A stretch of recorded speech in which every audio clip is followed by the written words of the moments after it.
Hello, my name is Nina. Welcome to my YouTube channel. I am holding this gorgeous mug, even though there's nothing in it, because in today's video, I am going to show you how I made this mug from start to finish. I've been taking ceramic classes for about a year, which means I am nowhere near a professional. I don't really know what I'm doing at all, but I do think it's really fun, and I really like the process of going from a hunk of clay to a finished product, and I thought it would be fun to show that in a video. So I thought it would be really interesting to show you all of the things that I had to do before I had this.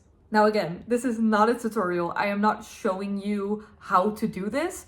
I am just showing you what I did to get here. So this is the mug. I will show it to you a little bit more in detail at the end of the video. But yeah, I'm really proud of it, and I hope you will enjoy watching me make this. The first and probably one of the hardest steps of ceramics is centering the clay.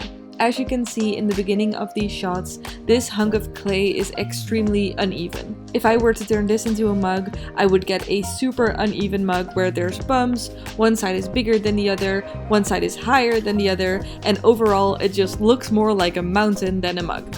So you center the clay. You basically use brute force to make the clay bend to your will and turn it into a perfectly even ball of clay. This can take anywhere from 1 minute to half an hour, depending on if the clay wants to listen to you. But you should eventually end up with clay that is perfectly even on all sides. Once you have a centered piece of clay, you can open it up. Depending on what you want to make, this process looks a little bit different, but for my mug I only needed to pull up the wall straight to make a cylinder. I started with making a hole in the middle of the clay and then setting the bottom so I could decide how wide I wanted my mug to be. And then I started walking the thin line of pulling up the walls, where I keep making it a little bit higher and a little bit thinner, trying not to push it over the edge of making it too thin so it collapses, and I did all of this for nothing.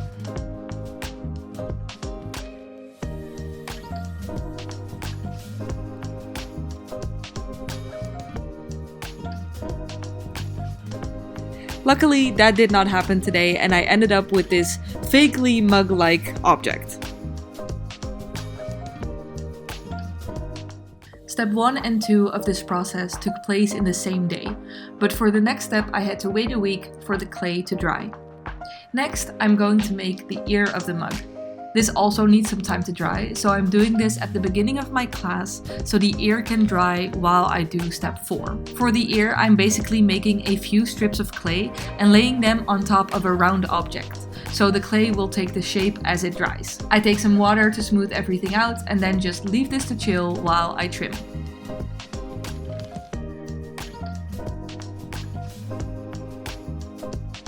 Trimming is where I go from absolutely hating whatever I'm making to realize it could be actually kind of cute. Like I said, the mug has dried for a week by now, which means the clay is hard enough to trim off any imperfections. I start with evening out the top and then the bottom. I also add my initials to the bottom so I know which mug is mine once it comes out of the oven. Then I look at the sides and the inside of the mug to see if there is any clay I can remove. Usually my walls are still pretty thick, so I take off any excess clay.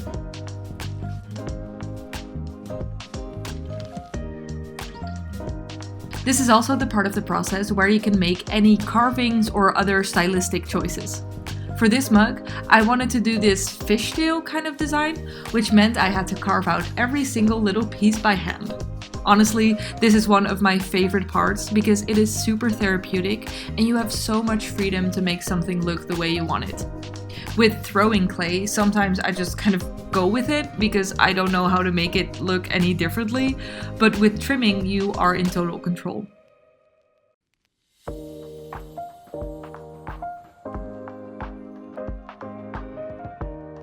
Once I finished trimming, it was time to attach the handle to the mug. I made a few different handles to see which one turned out the best, so I chose one and used some slip to attach it. Slip is basically clay watered down with vinegar to make it more sticky, I think. I carved some lines into both the mug and the handle and then attached it together with the slip in between. Then I smoothed it out at the edges, and then this is what it looked like.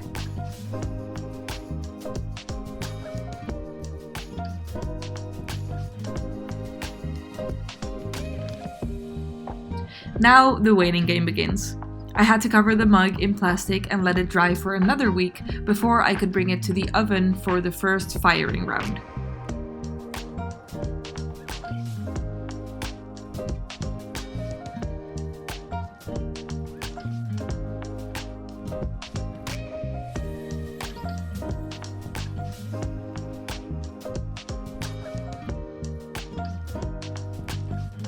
Once it is fired the first time, the mug is ready to be glazed.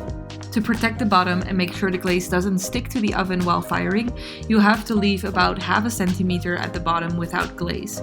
I chose my color, and since I only wanted one color, my teacher helped me to airbrush the glaze instead of dipping it. Next, it went into the oven to fire it once again. And then it was done.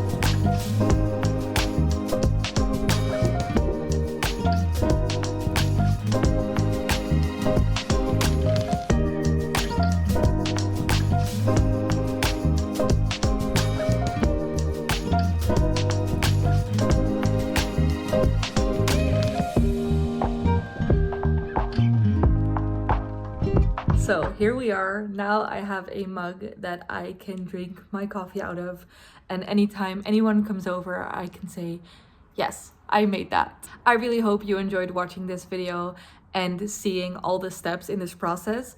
If you did, please let me know, because I have a bunch of other things that I want to make, so I could make different videos about different things that I'm making. Thank you so much for watching. I really hope you enjoyed this video. If you did, you can subscribe down below, and I will hopefully see you next week. Bye!